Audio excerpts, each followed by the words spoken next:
você faria se ganhasse R$ 500 por mês, fizesse muita hora extra, não conseguisse tirar seu banco de horas e ainda tivesse uma crise de ansiedade daquelas que embrulham o estômago? Bom, é provável que você ia fazer a mesma coisa que a nossa personagem de hoje. Preciso te contar que esse episódio aborda questões de ansiedade e estresse que podem ser gatilhos para algumas pessoas. Mas já adianto que tem final feliz, tá? Então, vamos juntos conversar sobre mais um caso bem cabeludo do mundo corporativo?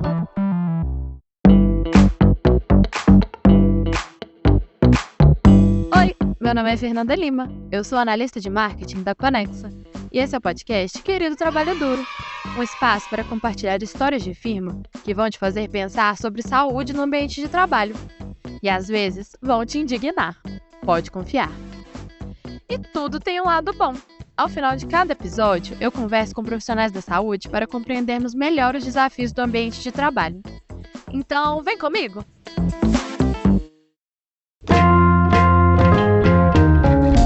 Vou começar a te contar a história da Camila. A Camila é uma designer que já passou por poucas e boas no ambiente de trabalho. Aliás, quem nunca, né? Mas primeiro eu vou ter que voltar alguns anos na história.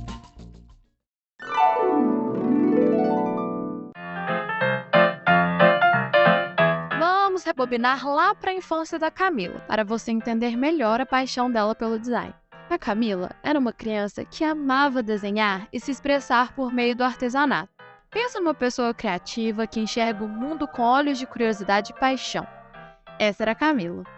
Por isso, no ensino médio, quando teve contato com o design, foi paixão à primeira vista. Só que nessa época ela tinha um computador bem simples. E aí já viu, né? Até para estudar os programas de edição era difícil.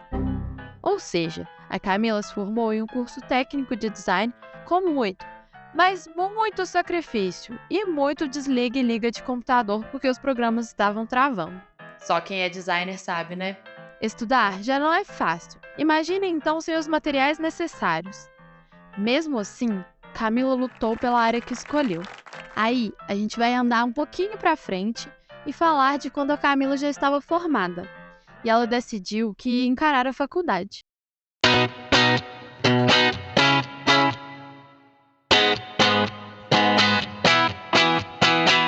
Ela fez a prova, tentou a bolsa de estudo, até conseguir uma faculdade para bacharel em design. E viu seu sonho se tornando realidade. Já no segundo ano do curso, Camila correu atrás de um estágio e encontrou uma vaga em uma empresa que trabalhava com convites artesanais. E aqui, eu preciso dar uma pausa para a gente pensar junto. Você consegue imaginar a felicidade da Camila? Daquela criança que amava design e finalmente tinha conseguido um emprego na área que sempre sonhou? Que demais! Ela estava radiante, extremamente feliz. Tudo estava dando super certo. Naquele período foi quando ela começou, inclusive, a fazer terapia, pois sentia que precisava de ajuda para se entender melhor. E eu, particularmente, não vejo jeito melhor de praticar o autocuidado e autoconhecimento. Muito obrigada, terapia. Camila tinha 19 anos e estava dando o primeiro passo para cuidar de si mesma. Ela contou pra gente que estava extremamente orgulhosa de si mesma e de tudo que estava acontecendo. Então, até aí, estava indo tudo muito bem. Até que o emprego tinha várias coisas boas. Horário flexível, era perto da sua casa, mas o salário era bem modesto. Era R$ 500 por mês e o vale-refeição. Até porque era uma empresa super pequena. Tinha Camila, 2 funcionárias, uma atendente e uma estagiária de design, e os fundadores, que eram um casal. Eles ensinaram os métodos de montagem dos materiais e Camila aprendeu tudo rapidinho. Mas o tempo foi passando e as coisas começaram a ficar ruins. Camila fazia diversas horas extras para entregar projetos grandes com um curto prazo. E olha, a rotina era bem dura, viu? Ela acordava às 6 horas para ir para a faculdade. Chegava entre 10 e 11 horas no estágio para voltar para casa só às 8 horas da noite. Alguém mais se identificou com essa correria aí? Acho que sim, né? A vida de estagiário não é servir cafezinho não, viu, gente? É ralar bastante, extrair muito conhecimento e, na maior parte das vezes, ganhar pouquíssimo, infelizmente. Bom, o tempo passou e chegou aquela terrível e temida temporada de trabalhos e provas na faculdade. É aquela confusão que todo mundo já deve ter passado em algum momento, né? Entre a correria de trabalho e a de faculdade, muita hora extra, as coisas começaram a desandar. A Camila começou a ser muito cobrada pelos patrões, que alegaram que ela estava muito desatenta e ficava o tempo inteiro no celular. Além disso, eles disseram que ela não estava conseguindo cumprir as horas contratuais. Isso porque ela tinha banco de horas, hein? Essa situação estava acontecendo com a outra estagiária também. Daí, um belo dia, as duas foram chamadas para conversar com os líderes e sabe o que aconteceu? Como castigo ao descompromisso com a empresa, alegado pelos patrões, eles tiraram o vale-refeição das duas. Pode isso, Arnaldo? Eu acho que não, né? E olha só o que a Camila vivia. Vocês lembram que ela estava fazendo terapia, né? Então, a Camila foi diagnosticada com fobia social e não conseguia responder a essas situações enfrentadas. No momento, ela ficou calada e não disse nada na reunião. Mas dali pra frente, foi só pra trás. A ansiedade da Camila começou a atacar. E olha só o que aconteceu. Uma semana após essa conversa, ela foi almoçar com uma amiga.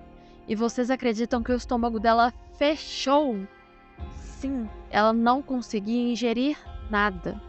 A gente vai conversar com especialistas da saúde para explicar essa informação daqui a pouco. Então fica comigo, tá? Continuando a história. Ela foi para o hospital e o diagnóstico foi estresse. Zero surpresas, não é mesmo? Camila foi medicada e voltou para casa porque ela não tinha condições de voltar ao local de trabalho. Também, né? Quem conseguiria? E mesmo tão mal, ela falou com os supervisores e pediu para trabalhar de casa, algo que eles não autorizaram. E mais, eles pediram para Camila levar lá o atestado para comprovar tudo que ela estava passando ou os dias seriam descontados. Meu Deus, R$ 500 e dias descontados. Meu Deus. Claro que ela não tinha condições de voltar ao hospital sozinha e não conseguiu a ajuda de ninguém, já que seus pais trabalhavam muito e estavam ocupados no momento. Ela conseguiu marcar uma consulta com um gastroenterologista para o sábado, para investigar melhor o que tinha acontecido e, novamente, o diagnóstico foi estresse, causado por uma crise de ansiedade. Camila recebeu uma semana de atestado, algo que não foi nem um pouco bem visto pelos patrões. Inclusive, uma amiga tinha dito que os patrões estavam falando mal dela durante a sua ausência. Vê se pode uma coisa dessas. É revoltante, né? Mas na segunda-feira, quando a Camila voltou ao trabalho, ela não ficou calada. Olha só essa cena. Uma cena digna de filme, tá? Presta atenção. Vou imaginando a cena daí. A Camila entrou na agência, respirou fundo, passou pela porta e foi direto para a sala dos superiores. Ela entregou o atestado, disse tudo o que aconteceu e jogou uma revista de 60 páginas em cima da mesa dizendo: "Era isso aqui que eu estava fazendo esse tempo todo." E saiu para almoçar, sem ouvir as respostas. Eu disse pra você que era cena de filme. Aqueles plot twists que a gente nem imagina que vai acontecer, né? A Camila me contou que eles ficaram mudos por um tempo e depois perguntaram: "Nossa, foi você quem fez essa revista?" E com o maior orgulho do mundo, ela disse que sim. Nada foi dito dali em diante. No dia seguinte, eles devolveram o vale-refeição. Ai, ai. O que vocês fariam? Teriam a mesma coragem de Camila?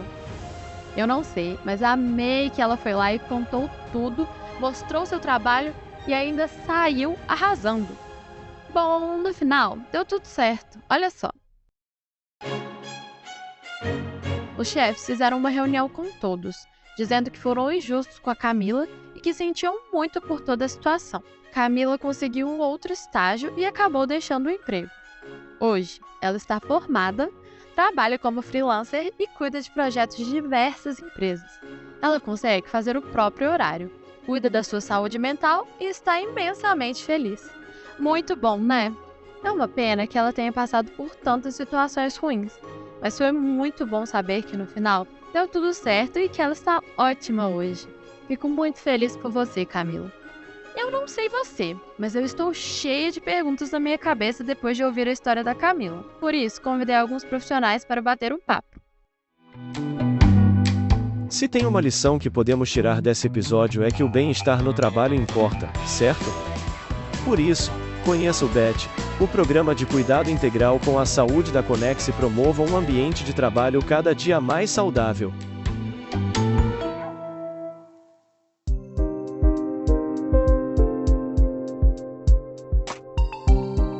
Eu estou com a Simone, o Otto e a Maria Renata, aqui comigo. Sejam bem-vindos!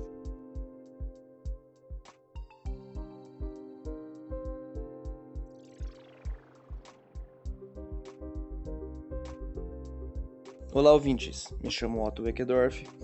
Gostaria de agradecer bastante o convite e eu fico bem feliz em poder contribuir para o querido trabalho duro de hoje. Olá, meu nome é Maria Renata. Eu costumo dizer que a psicologia me escolheu e que desde então tem sido uma parceria que tem dado certo, porque eu gosto muito de pessoas e lidar com pessoas me realiza.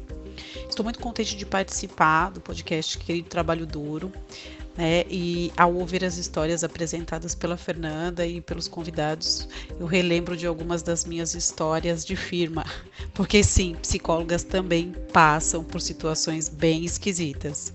Otto, gostaria que explicasse melhor esse episódio do estômago fechar. O que é isso? É semelhante a uma gastrite? Bom, acho que primeiramente seria interessante a gente esclarecer para os nossos ouvintes o que seria a gastrite, né? Então, na medicina, a gente usa o sufixo "it" em situações que indicam algum tipo de inflamação, neste caso, do revestimento do estômago, a qual pode ter como causa bactérias, medicações, o álcool, tabagismo, entre outros. Mas vamos lá, né? Nem todo sintoma gástrico é um sinal de gastrite. A ansiedade e o estresse, quando estão em níveis elevados, eles acabam afetando nosso organismo em diversas formas, incluindo também o aparelho digestivo. Mas lembrando, se não há inflamação, não se trata de gastrite. E aí vem o famoso termo utilizado, a gastrite nervosa. Porém, esse termo não existe. Essa condição é, na verdade, a dispepsia funcional. E os sintomas podem incluir azia, má digestão e o desconforto na região do abdômen. A melhor forma de lidarmos com isso seria através de uma dieta equilibrada, um auxílio médico, que ele vai acabar avaliando as medicações que já estão sendo utilizadas, ele vai avaliar uma possível introdução de sintomáticos e principalmente através de uma psicoterapia. Maria Renata, e o emocional está sempre ligado ao físico? Como isso acontece? Vale lembrar ainda que antes de uma crise, pode ser que outros sintomas já tenham sido enviados anteriormente, como perturbação do sono, tensão muscular, fadiga, irritabilidade, dificuldade de concentração e a preocupação excessiva com algo que foge do nosso controle. Quase sempre as preocupações fogem ao nosso controle. Por isso, é fundamental o exercício regular do autoconhecimento, que, entre outras coisas, pode servir para a gente reconhecer o que é nosso e o que é das outras pessoas, quais são os nossos limites e os limites da outra pessoa e também identificar as nossas potencialidades. A psicoterapia e o acompanhamento psicológico podem ajudar grandemente nesse processo. Então, a partir do momento que você se conhece, você consegue perceber, começar a reconhecer o que pode estar te sobrecarregando, que pode te levar, na verdade, a uma crise de ansiedade. Simone, na história relatada, nós vimos que a Camila já tinha procurado ajuda na terapia para se entender melhor. Ela fez essa procura fora da empresa, uma vez que a empresa não supria essa necessidade que ela tinha. No caso da Clabin, ela já possui um programa de saúde mental, certo? Como funciona e qual a importância disso para vocês? Nós temos sim um programa com foco em saúde mental. Ele está muito conectado ao nosso propósito e nosso DNA, que é cuidar das pessoas e principalmente da sua segurança. Então a Clabin em 2020, ela revitalizou o programa de saúde e bem-estar, de qualidade de vida, que aqui nós chamamos de Viver Bem. E como é que ele funciona, Principalmente o olhar do programa, ele visa o ser humano da sua forma integral. Então, o cuidado é em todas as nossas dimensões de saúde, Então, ele olha para a saúde física, social, financeira, e aí, então, a gente tem um pilar também dedicado para a saúde mental. E nesse pilar, nós temos uma série de ações, que vão desde a conscientização, né, de levar conceitos sobre o tema, e principalmente de prevenção, até a ponta que seria, então, o suporte para quem precisa de ajuda, tá? Então, alguns exemplos de algumas ações de como ele funciona, né? Então, a gente faz uma série de ações de educação e sensibilização em saúde para diversos níveis, então, para liderança, para as equipes de gente de gestão, para as equipes de saúde, para deixar todo mundo, né, alinhado no conceito, principalmente nos suportes, né, que nós oferecemos aí para os colaboradores, e para que a gente tenha realmente uma rotina aí com mais bem-estar. E para os colaboradores no geral, né? A gente investe em conteúdos de desenvolvimento, como inteligência emocional, comunicação não violenta. A gente realiza rodas de conversas para ter espaço de fala, né, e discussão sobre o tema, e onde a gente investe também em falar os nossos canais de apoio, né? Além disso, a gente faz uma série de campanhas com foco em prevenção, tanto também levando o conceito e levando, pensando em saúde mental, muito que tá tudo bem a gente não estar bem sempre, né? Que faz parte da vida, mas que é super importante a gente se autoconhecer e, principalmente, reforçando que está tudo bem a gente buscar ajuda profissional, né? Quando a gente precisa. E aí, pensando nisso, a gente tem uma série de canais de apoio, de suporte, como, por exemplo, a psicoterapia online, que a gente oferece tanto para colaboradores quanto para dependentes hoje, porque nós entendemos que quando a família desse colaborador está bem, né, o contexto está bem, ele também está bem, né, automaticamente. Então, a gente oferece, né, sem limites, sem custos, os mesmos critérios de elegibilidade, né, tanto para colaborador e dependente. E isso a gente oferece pensando no pilar financeiro, educação financeira, suporte jurídico, também sem custo nenhum, tá? E além de ter um time também bem capacitado aí de apoio nas unidades. E quando você me pergunta, né, qual a importância disso para mim e principalmente para a Klabin, é que todo esse investimento, né, todas essas ações que eu comentei há pouco com vocês, é principalmente para a gente evoluir na cultura do cuidado e que a gente invista em ambientes psicologicamente seguros. O que é isso, né? Eu dar oportunidade para as pessoas ser quem elas são, sem receio e sem medo, né, principalmente, e que as pessoas possam pedir ajuda, né, se sintam confortáveis de trazer desconforto e principalmente pedir ajuda quando elas precisarem. Porque o principal ponto de prevenção em saúde mental também quanto mais rápido a gente identifica, mais rápido a gente coloca, né, esses profissionais e essas pessoas numa linha de cuidado e dá o suporte necessário, né? Apoio social é um dos principais pontos, fatores de proteção, então a gente precisa investir nesse cuidado.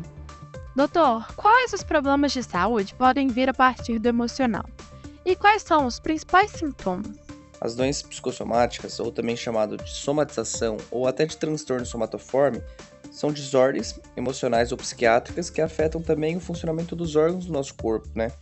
E podendo provocar até múltiplas queixas físicas e que podem surgir em diferentes partes do nosso corpo, como por exemplo, as dores generalizadas, diarreia, uma constipação. E esses sintomas, eles podem estar algumas vezes mais intensos, algumas vezes eles acabam desaparecendo ou algumas vezes eles acabam se somando, e isso faz com que o paciente esteja sempre buscando os atendimentos em consultas ou até idas ao pronto-socorro, e lá ele realiza diversos exames diagnósticos, mas ele nunca obtém a confirmação das causas dos seus problemas.